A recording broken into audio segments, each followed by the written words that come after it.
السلام علیکم ورحمۃ اللہ وبرکاتہ۔ وعلیکم السلام ورحمۃ اللہ وبرکاتہ۔ بسم اللہ الرحمن الرحیم، والصلاة والسلام علی رسولہ الکریم وعلی آلہ وصحبہ اجمعین، اما بعد۔ میرے بھائی اور دوستو، اللہ تعالیٰ نے انسانوں میں جتنے رشتے بنائے ہیں، تھوڑی آواز کرو، آواز تھوڑی کرو، آواز کم کرو بھائی۔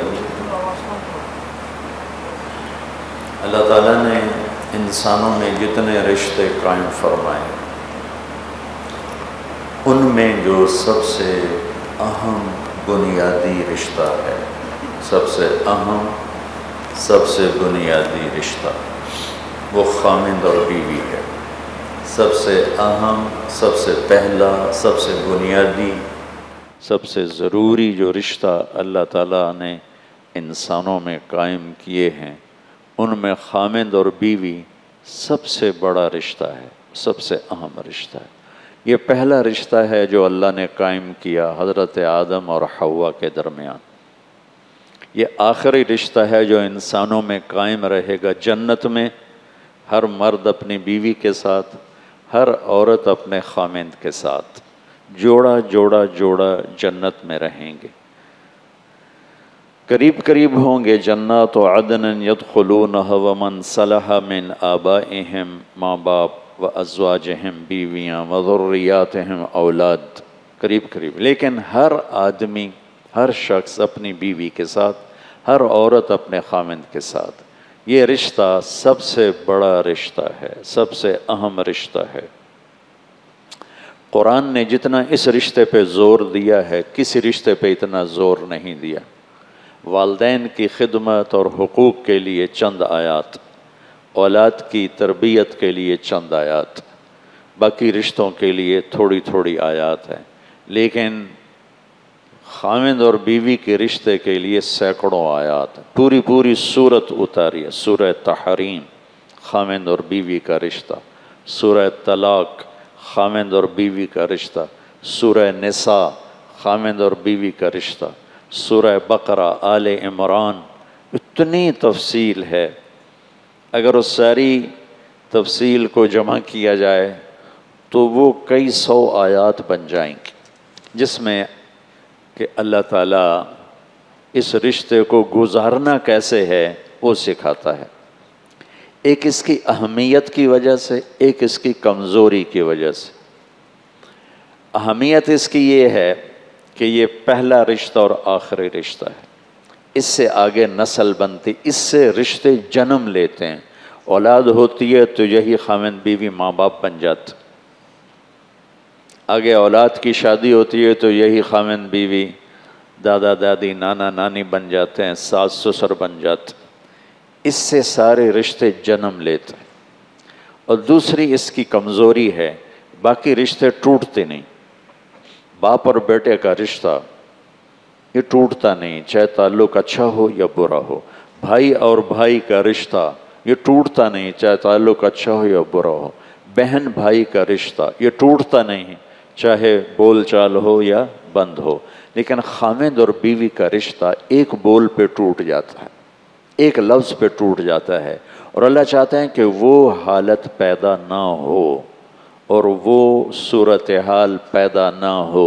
اس سے کیسے نکلنا ہے، اس سے کیسے بچنا ہے؟ صورتیں بھری پڑی، زندگی کیسے گزارنی ہے، صورتیں بھری پڑی ہیں۔ اور بدقسمتی سے یہ رشتہ سب سے زیادہ اس وقت پس رہا ہے، جتنا یہ اہم ہے اتنا یہ پس رہا ہے۔ اور اس کی وجہ ہمارا جوائنٹ فیملی سسٹم ہے کہ وہیں باپ رہتا ہے، وہیں ماں رہتی ہے، وہیں بیٹا ہے، وہیں اس کی بیوی ہے، وہیں اس کی بہنیں ہیں، تو ایک کھچڑی پک جاتی ہے۔ کسی وقت میں یہ بہت اچھا سسٹم تھا کہ ایک دوسرے کے رشتوں کی پہچان تھی اور ایک دوسرے کے مددگار تھے، لیکن اب یہ جوائنٹ فیملی سسٹم ایک مصیبت بن چکا ہے کہ رشتوں کی پہچان نہیں، اور جتنے لوگ زیادہ ہوتے ہیں اتنی لڑائیاں زیادہ ہوتی ہیں۔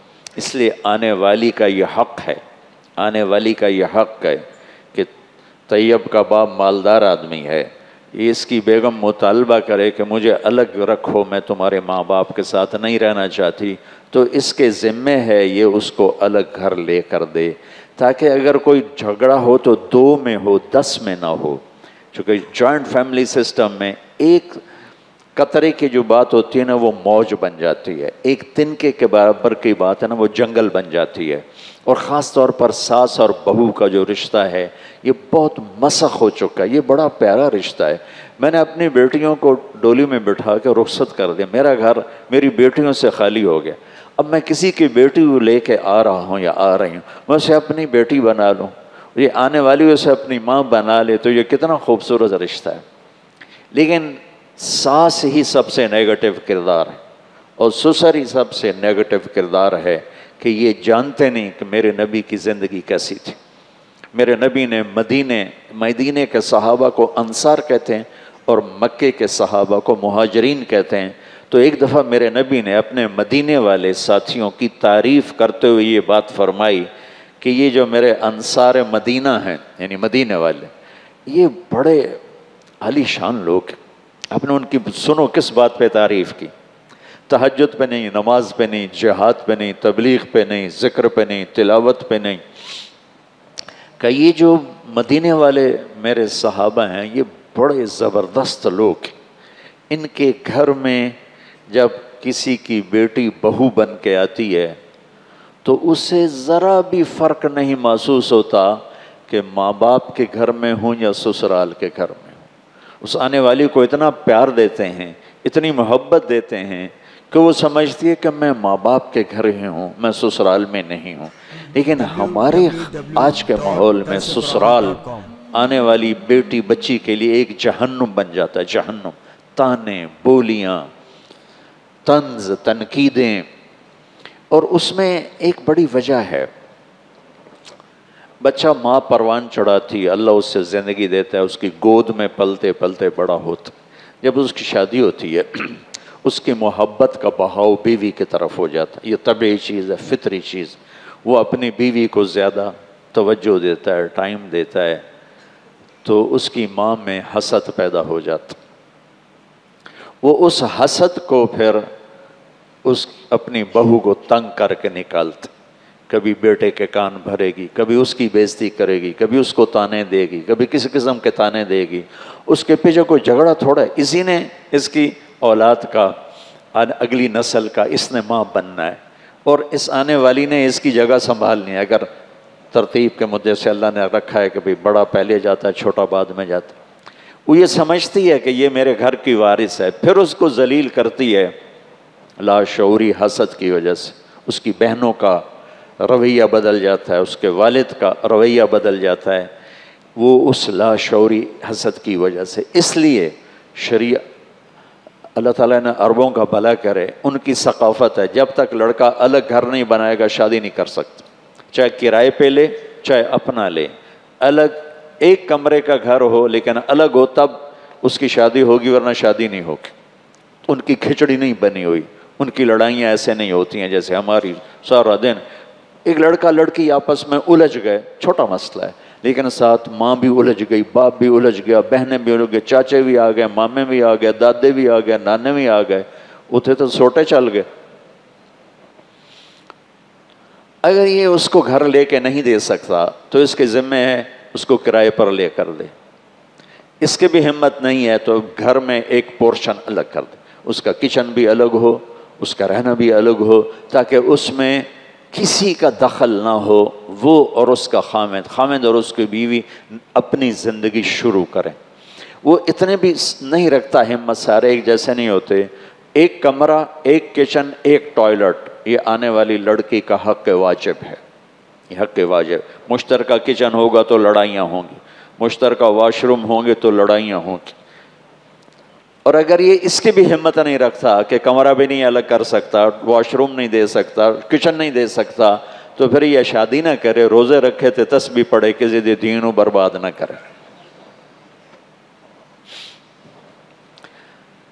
کسی کو بیٹی ہاتھ میں دے دینا کوئی آسان کام ہوتا، اور آتے ہی اس کو سولی پہ چڑھا دینا اور اس کو تانے دے دے کے تباہ و برباد کر دینا، اس میں دیندار اور دنیا دار دونوں برابر، اس میں داڑھی والے کلین شیو دونوں برابر، اس میں پردہ دار عورتیں اور بے پرد دونوں برابر۔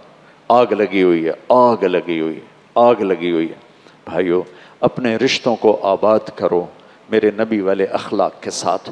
رشتوں کو آباد رکھنا ہے تو صرف ایک چیز چاہیے، صرف ایک چیز، صرف ایک چیز، صرف ایک چیز سے ہر رشتہ آباد ہو جائے گا، وہ ہے ایک دوسرے کو برداشت کرنا، یا وہ ہیں میرے نبی کے اخلاق، یا وہ ہے ایک دوسرے کی تعریف، حوصلہ افزائی، یا وہ ہے ایک دوسرے کو طنز اور طعنے سے بچانا۔ ان سینکڑوں آیات کا میں 2 لفظوں میں خلاصہ بتا دیتا ہوں جو اللہ نے خاوند اور بیوی کے رشتے کے لیے آیات، صرف 2 لفظوں میں سارا بتا دیتا ہوں، صرف 2 لفظوں۔ میرا اللہ کہتا ہے نساؤکم حرث لکم فاتوا حرثکم انا شئتم، تمہاری بیویاں تمہاری کھیتی ہیں۔ کاشتکار، زمیندار اپنی کھیتی کو کیسے پالتا ہے؟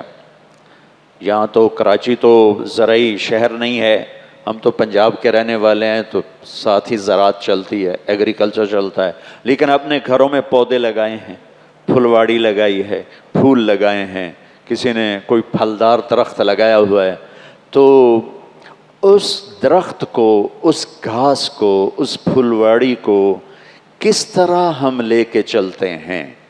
پانی کی ضرورت پانی لگاؤ، کھاد کی ضرورت کھاد لاؤ، سپرے کی ضرورت سپرے لاؤ۔ پھل نہیں دیا تو پریشان بیٹھے ہیں، پھل نہیں آ رہا، کوئی وجہ تلاش کرو۔ یہ ہے ہمارا رخ۔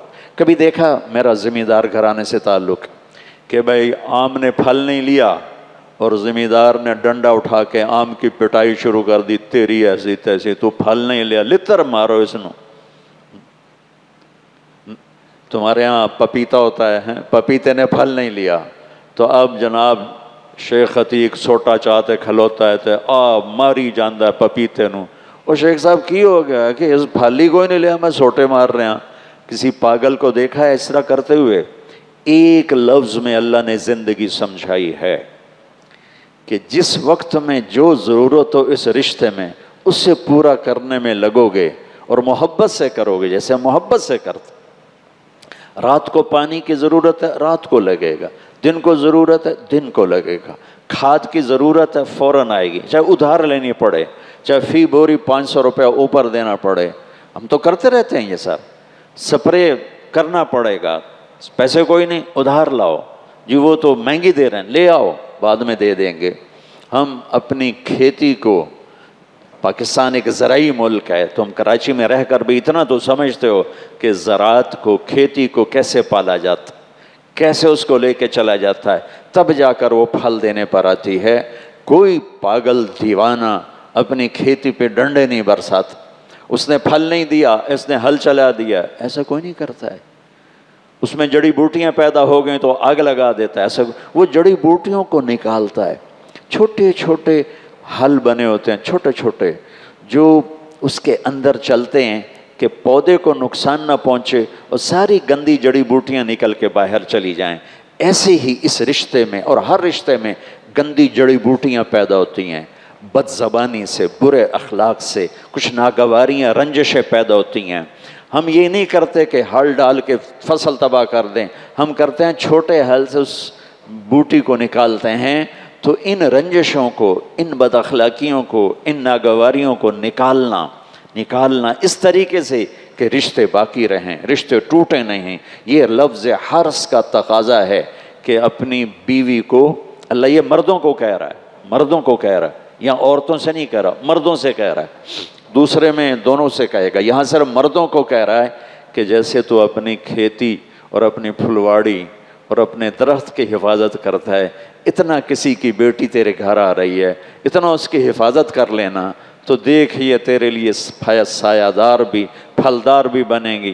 ماں زیادتی کرے بیوی کو بچا، تیرا ابا زیادتی کرے بیوی کو بچا، تیری بہنیں زیادتی کریں بیوی کو بچا، تیری بیوی طرف سے کوئی زیادتی ہو ماں باپ کے لیے پھر اپنے ماں باپ کو بچا۔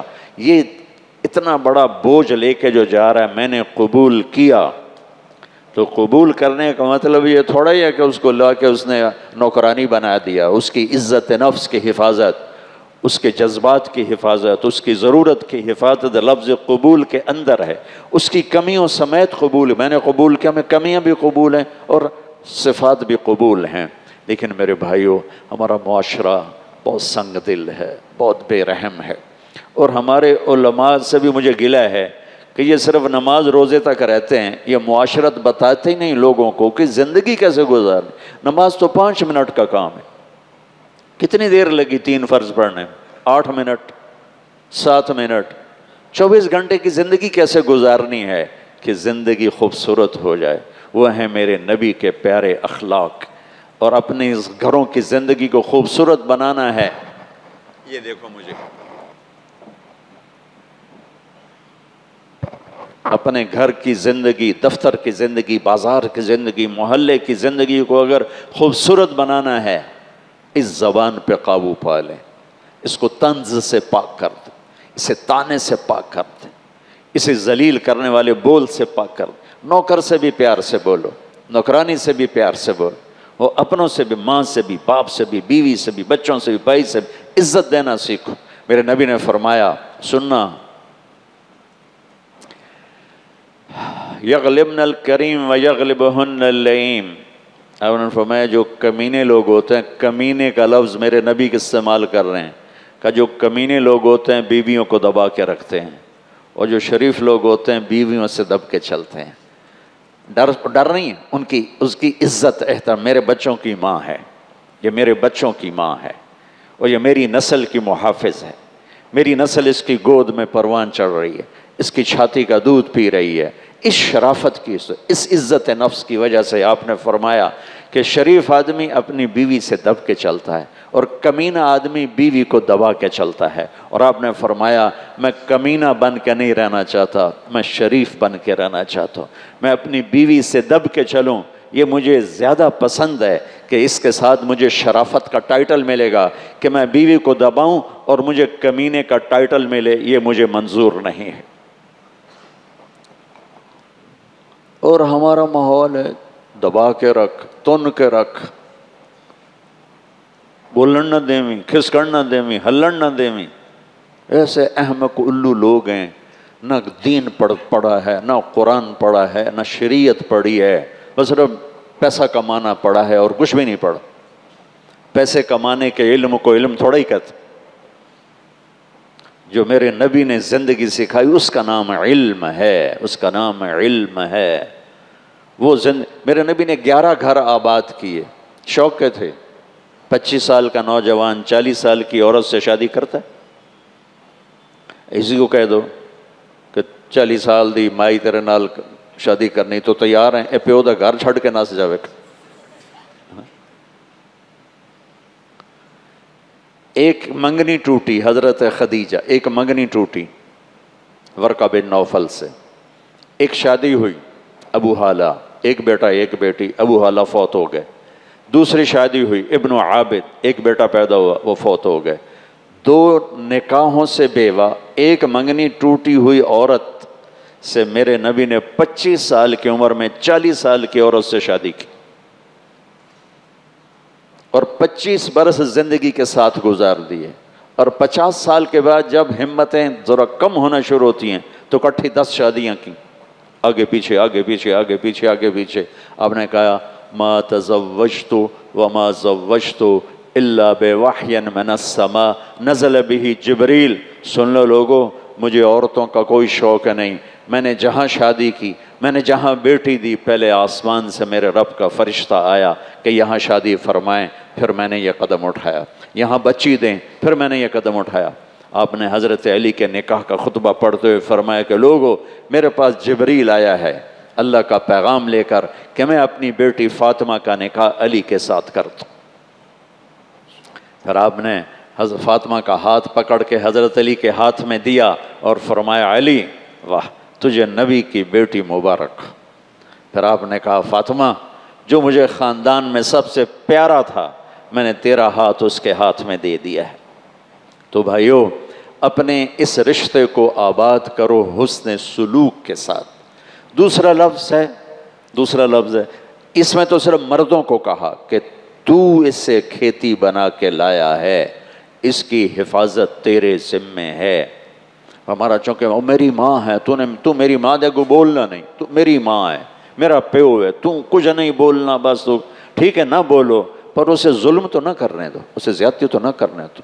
یہ ہمارے معاشرت ہے، ثقافت ہے۔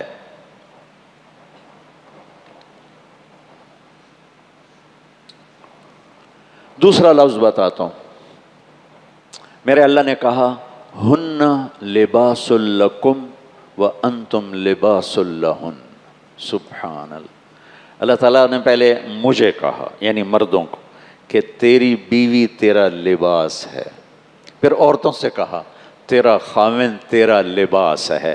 جان بہن دونوں کو اللہ نے یہ خطاب کیا، تیری بیوی تیرا لباس ہے۔ اب مجھے اتنا بتا دو، جب ہمیں غصہ چڑھتا ہے تو کبھی اپنے کپڑے پھاڑے، کبھی آستین پھاڑی، کبھی اس کے اوپر چائے گرائی، یا الٹا نیپکن رکھ کے بیٹھتے ہو کہ کوئی اوپر سالن کا قطرہ نہ گرے، روٹی کا ذرہ نہ گرے؟ کس طرح لباس کو حفاظت سے رکھا جاتا ہے اور استعمال کیا جاتا ہے۔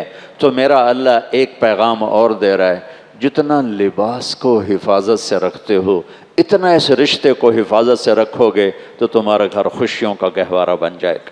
یاد رکھنا میرے بھائیوں، چیزوں سے گھر میں خوشیاں نہیں آتی، شکل صورت سے خوشیاں نہیں آتی، صرف اخلاق ایک ایسی زبردست چیز ہے جو گھر کو جنت بنا دیتا ہے۔ آپ نے فرمایا اجتنبوا الخضراء الدمن، آپ نے فرمایا خضراء دمن سے بچو، خضراء دمن سے بچو۔ صحابہ نے کہا یا رسول اللہ خضراء دمن کیا ہوتا ہے؟ میرے نبی کی عربی وہ تھی کہ سارے دنگ رہ جاتے تھے، تو اس لیے صحابہ عربی ہیں لیکن میرے نبی کے جملے کو سمجھے نہیں۔ یا رسول اللہ خضراء دمن کیا ہوتا ہے؟ آپ نے فرمایا بد اخلاق خوبصورت عورت، خوبصورت عورت بد اخلاق کا، اس سے بچنا، اسے کالی سے شادی کر لینا لیکن بد اخلاق سے تیرے پلے پائے گے، اس تینوں دن تارے بھی کھا دے من۔ اجتنبوا الخضراء الدمن، آپ نے فرمایا نرمی کی کوئی شکل ہوتی تو کائنات کی حسین ترین شکل ہوتی، اور سختی کی کوئی شکل ہوتی تو کائنات کی بدترین شکل ہوتی۔ اور میرے نبی نے فرمایا کہ عائشہ، اللہ جو نرمی پہ دیتا ہے وہ سختی پہ نہیں دیتا۔ لباس کی جتنی ہم حفاظت کرتے ہیں اتنی اس رشتے کی، یہ دو اللہ عورت سے کہہ رہا ہے تو اپنے خاوند کے رشتے کو اس طرح بچا جیسے لباس کو بچاتی، اور اللہ مجھے کہہ رہا ہے کہ تو اپنی بیوی کے رشتے کو اس طرح بچا جیسے لباس کو بچاتے ہو۔ اور دوسرا پیغام اس میں یہ ہے کہ لباس میرے سب سے زیادہ قریب، یہ میرے قریب بیٹھے ہیں لیکن لباس سے قریب نہیں، لباس سب سے زیادہ میرے قریب ہے، میرے جسم کے ساتھ لگا ہوا ہے۔ اس میں ایک پیغام ہے کہ یہ رشتہ سب سے قریب رشتہ ہے، اس سے قریب نہ ماں ہے، نہ باپ ہے، نہ اولاد ہے، اس میں کسی کو انٹر ہونے کی اجازت نہیں ہے غلط طریقے سے۔ اچھے طریقے سے انٹر ہوں تو سبحان اللہ، غلط طریقے سے انٹر ہوں تو ان کو انٹر ہونے کی اجازت نہیں ہے، اس لیے الگ گھر کی سے زندگی شروع کرنے کا کہا گیا ہے۔ حضرت عائشہ رضی اللہ تعالیٰ عنہ کے بارے میں ازواج مطہرات نے کچھ نے نا حضرت فاطمہ کو تیار کیا کہ جو ہمیں عائشہ سے شکایت ہے، آپ تشریف لائیں، تو اب حضرت عائشہ کے گھر میں انہی کے ساتھ ایک چارپائی پر بیٹھے ہوئے تھے، تو آپ نے کہا فاطمہ میرے جگر کا ٹکڑا ہے، جس نے اسے تکلیف دی مجھے تکلیف دی، جس نے اسے خوش کیا اس نے مجھے خوش کیا۔ جب کبھی آپ سفر پہ جاتے تھے تو ساری بیویوں کو مل کر آخر میں حضرت فاطمہ سے ملتے تھے، جب سفر سے واپس آتے تھے تو سب سے پہلے فاطمہ کو ملتے تھے پھر بیویوں کو ملتے تھے، اتنا پیار۔ وہ آئیں یا رسول اللہ، کہا جی بیٹا کیسے آئے؟ کہا وہ باقی بیگمات نے کچھ عائشہ کے بارے میں شکایت کی ہے۔ تو آپ نے یہ نہیں فرمایا بیٹی کیا شکایت کی ہے؟ آپ نے کیا فرمایا؟ کہا بیٹی جس سے تیرے باپ کو محبت ہو تو اس سے محبت نہیں کرے گی؟ کیا تجھے یہ پسند نہیں کہ جس سے تیرا باپ پیار کرے تو بھی پیار کرے؟ کہا جی، کہ میں عائشہ سے پیار کرتا ہوں۔ تو اپنے بیٹی کو نہیں انٹر ہونے دیا۔ بہت سے باپ بچوں کی وجہ سے بیوی کو ذلیل کرتے ہیں، اور بہت سی مائیں بچوں کی وجہ سے خاوند کو ذلیل کرتی ہیں، یہ دونوں بے عقل اور بے وقوف ہیں۔ یہ وہ رشتہ ہے کہ اس میں کسی کو انٹر ہونے کی اجازت نہیں. یہ سب سے قریب ترین لباس سب سے قریب ہوتا ہے. دوسری بات، لباس کیا کرتا ہے؟ میرے عیب چھپاتا ہے، میرے جسم کی کمیاں چھپاتا ہے. تو خاوند بیوی کا رشتہ وہ ہے کہ ایک دوسرے کی کمیاں چھپاؤ، ڈھنڈورا نہ پیٹو، یا تو الٹے الزام لگا کے ایک دوسرے پر الزام لگا کے طلاق تک پہنچے ہوتے ہیں. اور لباس کے لفظ میں اشارہ ہے کہ اس رشتے کو خوبصورت بناؤ، کہ لباس تمہیں خوبصورت بناتا ہے. لباس میں اشارہ ہے کہ لباس تیرے عیب چھپاتا ہے، تو اپنی بیوی کی کمیاں چھپا، بیوی اپنے خامند کی کمیاں چھپائے، اس کی شکایت نہ بنائے ورنہ گھر اجڑ جائے. اور آج کل کے بڑے بھی اتنے نادان ہیں کہ نہ انہیں چھوٹوں کو لے کے چلنا آتا ہے، نہ وہ الجھ جائیں تو انہیں سلجھانا آتا ہے، وہ الٹا اور دو چار لکڑی پا کے آگ ہور بال کے آ جاندے. میرے نبی حضرت کس گھر میں جھگڑا نہیں ہوتا؟ میرے نبی حضرت فاطمہ سے ملنے آئے، وہ اداس، ذرا پریشان. آپ نے کہا فاطمہ کیا ہوا؟ کہا یا رسول اللہ میرا اور علی کا جھگڑا ہو گیا. اس سے خوبصورت جوڑی میں اور کہاں سے بیان کر؟ میرے نبی کے بعد کائنات کی حسین ترین جوڑی ہے علی و فاطمہ. آپ نے کہا علی کہاں گیا؟ کہا جی باہر نکل گئے. جنت میں کیا مقام ہے؟ کہا آپ نے فرما فاطمہ تو، میں، حسن، حسین، علی، ہم پانچوں قیامت میں اکٹھے ہوں گے. مقام اتنا بڑا ہے. اور دنیا میں کیا ہو رہا ہے؟ جو ہونا چاہیے، جھگڑا ہو گیا.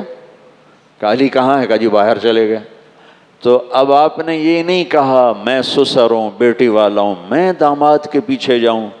آپ خود چل پڑے، کسی سے نہیں فرمایا علی کو بلا کے لاؤ، خود ڈھونڈنے نکلے. جا کے دیکھا تو مسجد میں لیٹے پڑے تھے اور چادر ہٹ گئی تھی تو مٹی لگی تھی کمر پہ، سوئے ہوئے تھے. تو آپ نے اسے اٹھایا، ابو تراب اٹھو. اٹھ کے بیٹھے تو اللہ کے نبی گھبرا گئے. تو آپ نے ان کا ہاتھ پکڑا، کہا آؤ میرے ساتھ، اور سیدھے گھر لے گیا. جا کے بٹھا کے معاملہ نہیں شروع. ہاں بھائی بولو فاطمہ کیا ہوا؟ ہاں بھائی علی بولو کیا ہوا؟ جو اس طرح کرتے ہیں نا وہ اور لڑا دیتے ہیں. جاتے ہیں صلح کرانے اور دو چار لتر ہور پوا کے آ جاتے. میرے نبی نے یہی نہیں کیا کہ ہاں علی کیا مسئلہ تھا، فاطمہ کیا مسئلہ تھا. آپ لیٹ گئے زمین پر لیٹ گئے. ادھر حضرت علی کو لٹایا، کہ ادھر آؤ. ادھر حضرت فاطمہ کو لٹایا، فاطمہ ادھر آؤ. دیکھنا علی کا ہاتھ پکڑ کے اپنے یہاں رکھا، ادھر سے فاطمہ کا ہاتھ پکڑ کے علی کے ہاتھ پہ رکھا، اور فاطمہ کے ہاتھ پہ اپنا ہاتھ رکھا. اب یہ علی کا ہاتھ، یہ فاطمہ کا ہاتھ، یہ میرے نبی کا ہاتھ. اور آپ نے فرمایا بچو بولو ہماری صلح ہو کے، بولو ہماری صلح ہو کے. تو دونوں نے کہا ہماری صلح ہو گئی. تو اتنے خوش ہوئے کہ اے نور، چہرے سے نور نکلنے لگا. جب آپ باہر نکلے تو صحابہ نے فیل کیا یا رسول اللہ آپ بڑے خوش نظر آ رہے ہیں. فرمایا میں علی و فاطمہ کی صلح کرا کے آ رہا ہوں. اس لیے بھائیو جب کسی کی بیٹی کو لے کے جاؤ تو اللہ کے واسطے سلوک اچھا کرو، اسے نوکرانی نہ بناؤ، اسے عزت دو، اور اپنی وسعت کے مطابق ان پہ خرچ کرو، ان کو دے کے خوش ہو، ان سے حساب نہ مانگو. اللہ تعالیٰ نے تمہاری آنے والی نسل اس بچی کے ساتھ جوڑی ہے. ایسے ہی بچی کے ذمہ ہے کہ وہ جس گھر جا رہی ہے اسے اپنا گھر بنا لے، بچے کے والدین کو اپنے ماں باپ بنا لے، اس کی بہنوں کو اپنی بہنیں بنا لے، پیچھے جو چھوڑ کر آئی ہے تو انہیں ماں باپ بنا لے. اگر دونوں طرف سے یہ ہو تو کتنا خوبصورت سسٹم ہو جائے. لیکن دونوں طرف سے کھچاؤ پیدا ہوتا ہے، جس کی ابتدا 99% سسرال سے ہوتی ہے. 1-2% لڑکی ایسی بے وقوف ہوتی ہے کہ وہ آتے ہی اجاڑے شروع کر دیتی ہے. ورنہ جتنے حالات میں سنتا ہوں اس میں 98-99% لڑکے اور لڑکے کے والدین کا اور عزیزوں کا ہاتھ ہوتا ہے. بھائیو کوشش کرو ہم رشتوں کو خوبصورت بنائیں، رشتوں کو آگ نہ لگائیں. اپنی زبان کے بول کو میٹھا رکھیں، زبان کے بول کو خوبصورت رکھیں تو رشتے آباد ہو جاتے. اور تیسری بات لفظ لباس میں ہے کہ لباس ہم اپنی پسند کا پہنتے ہیں. جب آدمی بڑا ہو جاتا ہے، چھوٹا ہوتا ہے تو ماں باپ پہنا دیتے ہیں. جب بڑا ہو جاتا ہے تو کہتا نہیں مجھے یہ کلر نہیں چاہیے، مجھے یہ کلر چاہیے. میں نے میں نے کاٹن لینی، اور میں نے واش اینڈ ویئر لینا ہے، میں نے گرم لینا ہے، میں نے ٹھنڈا لینا ہے، میں نے نیلا رنگ لینا ہے، میں نے سب، ہم اپنی پسند کا کپڑا لیتے ہیں۔ ماں باپ بھی کہتے ہیں ٹھیک ہے اب تم بڑے ہو گئے ہو۔ لباس کے لفظ میں اشارہ ہے کہ اس میں لڑکے لڑکی کی پسند کو ضرور پوچھا جائے اور اس کا خیال کیا جائے۔ اگر میری بیٹی مجھے کہہ دے کہ مجھے یہاں شادی نہیں کرنی تو وہ میری نافرمان نہیں، اس نے شریعت کا حق استعمال کیا ہے۔ میرا بیٹا کہہ دے کہ ابا میں یہاں شادی نہیں کر سکتا تو یہ اس کا حق ہے، وہ کہہ سکتا ہے میں نہیں کر سکتا، کہ زندگی ان بچوں نے گزارنی ہے۔ ہم اپنی رائے مسلط کر دیتے ہیں، نہیں بس ایتھے ہی کرنی ہے۔ خاص طور پر ہمارے دیہاتوں میں بچی تو گائے کی طرح ہے، جدھر اس کو رسی سے باندھ دو وہ بیچاری بندھ جاتی ہے۔ پوچھنا ہوتا ہے، پوچھو، بیٹے سے رائے لو، بیٹی سے رائے لو، وہ ہاں کرے پھر قدم اٹھاؤ، وہ انکار کر دے تو اسے نافرمان نہ سمجھو۔ اور قوم نہ دیکھو، جوڑ دیکھو، جوڑ جہاں بنے وہاں شادی کر دو۔ میرے نبی نے اپنی خاندان میں بھی کی، حضرت عائشہ، حضرت ام سلمہ، حضرت ام حبیبہ، حضرت خدیجہ، حضرت حفصہ، حضرت زینب، اور اپنے قوم میں کی حضرت جویریہ، حضرت میمونہ، یہ اپنی قوم ہے، پہلے خاندان کی ہیں پھر قوم ہے، پھر قوم سے باہر کی حضرت صفیہ، یہودی قبیلے بنو قریظہ میں سے ہیں، آپ نے ان سے شادی فرمائی، اور ان بتوں کو پاش پاش کیا کہ رشتوں میں مناسبت دیکھو، یہ نہ دیکھو کہ بس ہم چنیوٹیاں جی کرنا ہے اور ہم میمن میں ہی کرنا ہے، یہ نہ دیکھو، یہ دیکھو کہ جوڑ ہے کہ نہیں ہے۔ جوڑ ہے تو اپنوں میں ہو تو سب سے اچھی بات، اپنوں میں نہ ہو تو قوم نہ دیکھو، پھر جوڑ دیکھو، مناسبت دیکھو۔ اگر وہ ہاں نہ کرتا ہے بچہ بچی، اسے حق حاصل ہے، اسے اللہ نے یہ حق دیا ہے۔ حضرت علی رشتہ مانگنے آئے، میں پہلے سنا چکا ہوں کہ جبریل آ چکے تھے کہ رشتہ یہیں دینا ہے، تو آپ نے ہاں نہیں کی، آپ نے کہا انشاءاللہ۔ حضرت علی نے کہ رشتے فرمایا انشاءاللہ، اور اٹھ کے چلے گئے۔ صحابہ نے پوچھا حضرت علی سے کیا ہوا؟ کہا انکار ہو گیا۔ کہا انکار کیسے؟ کہا کچھ بولے ہی نہیں۔ تو عبد الرحمن بن عوف نے پوچھا کچھ بولے تھے؟ کہا انشاءاللہ کہا تھا۔ کہا پھر مبارک ہو گیا، نبی کا انشاءاللہ ہاں ہی ہوتا ہے۔ یہ کیوں نہیں کہا ہاں ٹھیک ہے مجھے منظور ہے؟ جبریل آئے بیٹھے ہیں کہ یہیں رشتہ کرنا ہے، پھر آپ کہہ رہے ہیں انشاءاللہ، اللہ کی قسم ہمیں سبق سکھانے کے لیے تھا۔ آپ گھر گئے اور اپنی بیٹی کو بلایا کہ بیٹی فاطمہ علی کا رشتہ آیا ہے، ہاں کر دوں؟ اللہ اکبر، کیا خیال ہے؟ حضرت فاطمہ کہیں گی نہیں، یہ تو آج کی ہماری بیٹیاں اس دور میں بیچاری چپ کر اٹھ کے چلی جاتی ہیں، تو وہ تو جنت کی عورتوں کی سردار، میرے نبی کی آنکھوں کا تارا، جگر کا ٹکڑا، اور آپ کہہ رہے ہیں فاطمہ علی کا رشتہ آیا ہے، ہاں کر دوں؟ جب حضرت فاطمہ نے ہاں کی تب آپ باہر نکلے، کہا علی لوگوں کو بلاؤ۔ پھر ایسے مسجد میں لوگ جمع ہوئے اور آپ نے ان کا نکاح پڑھایا۔ تو بھائیو، یہ نکاح سے متعلق چند باتیں ہیں۔ اپنی میرے نبی کی زندگی، عبادات مختصر اور اخلاقیات عالی شان، اور گھر ہوں، رشتے ہوں، کاروبار ہوں، بازار ہوں، ان سب کی خوبصورتی اچھے اخلاق کے ساتھ۔ آپ مالک ہیں تو نوکر سے اچھا سلوک کریں، نوکرانی سے اچھا سلوک۔ آپ باپ ہیں، اولاد کو عزت دیں، اچھا سلوک کریں۔ خاوند ہیں، بیوی کو عزت دیں، بیوی ہے خاوند کو عزت۔ آپ ساس ہیں، بہو کو عزت دیں۔ آپ سسر ہیں، بہو کو عزت دیں۔ آپ بھائی ہیں، بہن کو عزت دیں۔ آپ پوتے ہیں، دادا دادی کو عزت دیں۔ یہ جو زہریلے جملے اور نشتر اور چبھو دینے والے تیر، یہ آدمی کو مار دیتے۔ طائف کے لوگوں نے میرے نبی کو پتھر مارے، اور جب وہ مکے آئے، مدینے آئے کلمہ پڑھنے، تو آپ نے ان کا استقبال بھی کیا اور روزانہ رات کا کھانا ان کے ساتھ کھاتے تھے۔ ٹھیک ہے، پتھر مارے، اتنے مارے کہ زخمی کر کے گرا دیا، مرنے والے ہو کے۔ لیکن جب وہ آئے تو آپ نے وارم ویلکم، آؤ بھائی آؤ بھائی، رات کا کھانا روزانہ ان کے ساتھ کھاتے تھے۔ آپ مکہ جا رہے ہیں فتح کرنے، 2 آدمی آ گئے، جی ہم توبہ کرنے آئے ہیں اور کلمہ پڑھتے ہیں۔ طائف والوں سے تو رشتہ بھی کوئی نہیں. یہ دو آدمی، ایک پھوپھی کا بیٹا عبداللہ بن امیہ، ایک چاچے کا بیٹا ابو سفیان بن حارث، ایک چاچے کا بیٹا ایک پھوپھی کا بیٹا، کتنا قریبی رشتہ ہے. اور ان دونوں نے اجازت مانگی کہ ہم آ کے توبہ کرنا چاہتے ہیں. آپ نے فرمایا میں ان کی شکل بھی نہیں دیکھنا چاہتا. انہیں کہو چلے جاؤ جہاں سے آئے ہو، مجھے نہیں ملنا، نہ مجھے تمہارا اسلام قبول ہے، نہ میں تمہاری شکل دیکھوں گا. پتھر مارے تھے؟ تلوار ماری تھی؟ نہیں. تیر مارا تھا؟ نیزہ؟ نہیں. تھپڑ؟ نہیں. زبان کی بکواس کی تھی. آپ نے فرمایا یہ عبداللہ نے مجھے حرم میں کہا تھا آسمان پہ چڑھ کے فرشتے بھی لے کر آئے گا نا تو بھی تجھے نبی نہیں مانوں گا. آپ نے کہا مجھے اس کی بات نہیں بھولتی. اور یہ ابو سفیان میرے برائی میں شعر کہا کرتا تھا، شعر و شاعری کیا کرتا تھا، مجھے ان کا اسلام قبول نہیں ہے. جب نبی جیسا عظمتوں والا زبان کے بول کا اتنا درد محسوس کرتا ہے تو ہماری کیا حیثیت؟ ہم تو گندگی کے کیڑے لوگ ہیں.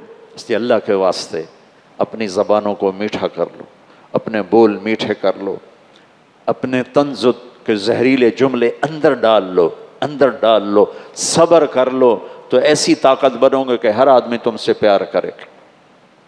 یہ سارے رشتوں کو آباد کرنے کا نسخہ ہے جو میں نے اپنے نبی کی سیرت سے آپ کو بتایا ہے. یہ تبلیغ اس کو سیکھنے کی محنت ہے. آپ سب سے گزارش ہے زیادہ نہیں تو 3 دن آپ ہر مہینے تبلیغ میں جایا کریں، انشاءاللہ اس سے پوری زندگی کو ایک رخ ملے گا. نیت کرتے ہیں سارے بھائی؟ محمد طیب.